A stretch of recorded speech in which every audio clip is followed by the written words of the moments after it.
It's time for Alamogordo Town News on Crazy Radio. I'm Anthony Lucero. When it comes to news on 95.1 FM, weather always comes first. An active weather pattern across the country with an atmospheric river event across the northwest into the northern Rockies. A cold front moves in from the east. For the west, accumulating snow and strong winds for the higher elevations are expected through today. Meanwhile, a cold front moves across the east with gusty winds and snow showers across the Great Lakes into New England.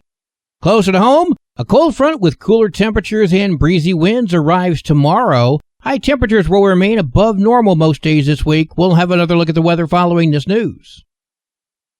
On July 7th, 2023, the Alamogordo Police Department began an investigation regarding an alleged sexual assault on a 12-year-old child. It was learned from the investigation the alleged assault took place at various locations within the city of Alamogordo between the dates of July 5th and July 6th of 2023. Officers were able to obtain corroborating events consistent with the victim's statements. After an extensive investigation and awaiting crucial evidence from the New Mexico Department of Public Safety Forensic Laboratory, 22-year-old Benjamin Cunningham of Alamogordo was arrested yesterday. He's been charged with 10 counts of criminal sexual penetration of a minor under 13 years of age and 4 counts of criminal sexual contact of a minor under 13 years of age. Cunningham was incarcerated at the OCDC pending his appearance in court.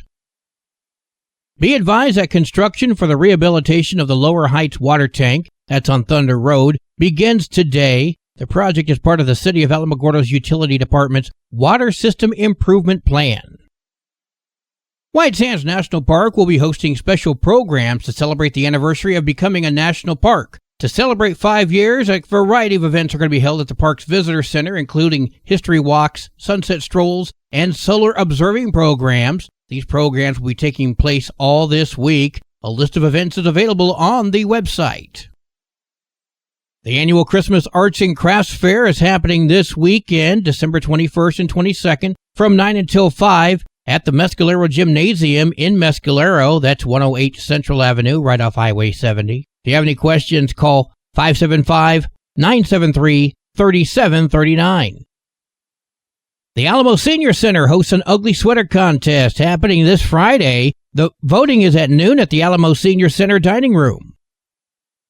Toys for Tots is still collecting toys now through Friday. Please give a little bit of joy to our local children. The drop-off locations are Tularosa Basin Regional Dispatch, the Otero County Sheriff's Office, the Alamogordo Police Department, and the Otero County Administration Office. They're looking for donations of new, unwrapped toys for local children in the community. Be advised, effective January 6th of 2025, the Otero County Administration will transition to a 4-day work week. This change will allow for extended public service hours. The following departments at the Administration Office will be impacted by the adjustment: purchasing, finance, legal, human resources, county manager, and healthcare services. The new operating hours will be Monday through Thursday, 7 a.m. to 6 p.m. That's at 1101 New York Avenue. Be advised that construction work for all entrances to Monte Vista Cemetery begins simultaneously on Monday, January 6th. Also beginning on Monday, January 6th, the replacement of the bridge located between 1819 and 1822 Hubbard Drive will be underway. It begins with a complete demolition and immediate rebuilding. The area will be completely closed off to traffic during the construction. Well, today is Tuesday. It's time for an introspection with Pastor Johnny Walker. This is Johnny Walker with today's introspection. Just a word of encouragement, a little sunshine to put in your pockets. Steps. The very word can invoke a sense of tedium and monotony. We often see them as obstacles. They are the very essence of progress. As a young and carefree kid, I saw no value in steps. I would bound them up, skipping them 2 or 3 at a time. Until one day, my overconfidence got the better of me, and I stumbled and fell on those steps. It was in that moment of falling that I realized the immense significance of these seemingly insignificant objects. It hurt. Everyone was watching, and I didn't feel like getting up, but I knew I had to. That fall taught me humility. That fall taught me the importance of respecting the process, of embracing the journey, learning from mistakes, placing value on the advice of other experienced stair climbers, rather than racing towards the destination and fussing at those in my way. In that very moment, I began to understand that the race of life is not won by the swift or the strong, but by those who endure to the very end. Each step, each obstacle is a chance for growth, for development, for becoming the best version of ourselves. It was through this realization that I discovered a higher power at work. God, in His infinite wisdom, orders our steps. He has a plan for us, a purpose that extends far beyond our limited understanding. We are not wandering aimlessly. We are not moving on our own. There is a path laid out before us, a course that we must tread. As I embraced this truth, a sense of peace washed over me. No longer did I feel the need to rush, to expedite the process. God was not only working on my destination, but He was also working on me. Sometimes He made me wait. Sometimes He made me slow down. But every step, every moment of delay was part of His perfect plan for my life. In due season, with your heart aligned and your eyes fixed on the prize, you will reach the heights you were destined to conquer. So, do not despise the steps before you. Embrace them. Understand that they are not only leading you to a higher level, but also perfecting you in the process. Stay on track, for your time will come. Your steps are not wasted. They are part of a greater preparation towards a greater blessing. Y'all be blessed. Be a blessing, and we'll see you back here next week, same time on Crazy. News from around the state in just a moment. This is Alamogordo Town News on Crazy Radio. I'm Anthony Lucero. Local news from local perspectives, from local voices. AlamogordoTownNews.org. Local sports, local events, and local happenings and more. Nonprofit owned and operated by Second Life Media. We are Otero County. AlamogordoTownNews.org. Heard daily on Crazy KALH Radio 95.1. Directory Plus is the right size book. It's the book if you need a phone book. That's what just one person has to say about Directory Plus. With its red cover, features, colorful yellow pages, and lots more, it's no wonder people all over use Directory Plus. It has so much more information. You can cross-check phone numbers or addresses or pretty much anything. Look on the plus side, Directory Plus. I'm a big fan of Directory Plus. Adopting a teen was more fulfilling and rewarding than we ever thought it would be. We just kind of knew from the beginning that we were family. Visit adoptuskids.org to learn more. Brought to you by Adopt U.S. Kids, the U.S. Department of Health and Human Services, and the Ad Council. The New Mexico State Police arrested 61-year-old Patricio Aguilar after he allegedly caused his wife to crash her vehicle before getting into an altercation with her. State police intervened when an officer patrolling in Silver City saw two men walking away from a truck parked in the median. An officer saw one of the men, later identified as Aguilar, and he was bloody with scratches all over his body, and he showed signs of being under the influence of alcohol. Aguilar was charged with aggravated assault against a household member, 2 counts of aggravated battery on a household member, and DWI. As we talked about a few days ago, New Mexico's Children, Youth, and Families Department Secretary Teresa Casados requested $412.7 million to go toward services and salaries for staff.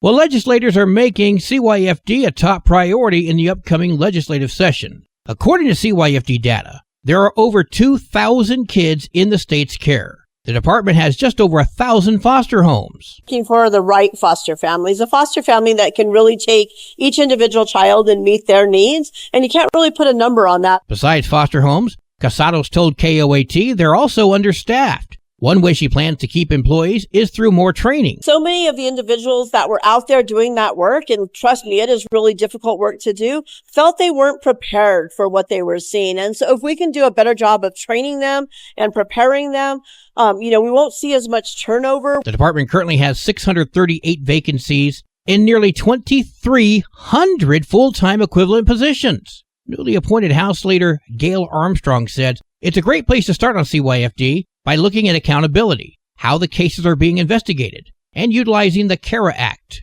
That's the law that develops plans of care for newborns exposed to narcotics. And while I think that's important, how about the first priority to be, stop killing kids? The second would be to disband this agency. Rebuild it at the county level under the sheriff's department. Let the state worry about state issues, and let the sheriff worry about citizen issues. I know, way too radical. The Camino Real Regional Utility Authority says they've corrected 6 more deficiencies identified by the New Mexico Environment Department during a survey of the utility back in 2023, which makes them 91.3% compliant. The CRRUA provides water and wastewater services to Sunland Park and Santa Teresa, and they've been under fire for months over concerns about discolored water and water quality. Read that as arsenic in the water. They say they passed 18 arsenic tests since January 24th, including 3 consecutive NMED quarterly tests and 15 voluntary tests, which were verified by an independent NMED certified laboratory. Students transform guns to gardens following a buyback event. It's kind of showing how we can take an instrument to kill and turn it into an instrument of peace. Miranda Viscoli describing to KOB what has often happened to more than 3,000 firearms following the 21 gun buyback events that her organization, New Mexicans to Prevent Gun Violence, has hosted. Her organization is now working with students at Robert F. Kennedy Charter School. The students are learning how to turn the guns into gardening tools, musical instruments, arts, and more. The guns are cut down into pieces and then sent to the high school. The students then make something new and get paid for it. The guns are voluntarily surrendered for disassembling and repurposing. Now, I know some people call this a gun grab, but I've had Miranda on here before. She's trading cash or gift cards well below the value of the gun turned in and then disabling the weapon. It's not really a gun grab, as you have to drive to her event and have them take the guns. Now, I don't agree with Miranda's politics. She knows that. Anyone that heard me talk to her knows that. But what she's doing here is not necessarily a bad thing. Some people have guns in their home that they simply don't want. If they want to give them away to have kids rebuild the parts into something new, and they're doing it voluntarily, why would anybody want to stop it? A New Mexico museum is now a designated historical landmark. The Peter and Henriette Wythe Hurd House and Studios in San Patricio is now a National Historic Landmark. That's all thanks to the U.S. Department of the Interior. The 2 American artists lived and painted at their property from the 1930s until their deaths. Peter Hurd is considered one of New Mexico's most important painters. The couple is known for their paintings of the New Mexico landscapes and the people of southern New Mexico.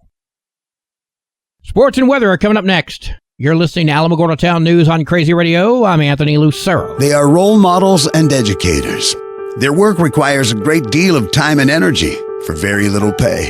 Who are these unsung heroes? Thanks, Coach. Thanks, Coach. The simple truth about education-based athletics in New Mexico is this. Without a committed team of coaches and administrators, they just wouldn't be possible. School sports, they bring out the best in all of us. This message presented by the New Mexico Activities Association and the New Mexico Athletic Directors Association. There are 34 games for New Mexico girls basketball today. That includes Chaparral at Austin, Ruidoso at Hot Springs, Lake Arthur at Hondo, Tularosa at Mescalero. Ow! Go Lady Cats! And Hobbs comes to Alamogordo. Go Lady Tigers!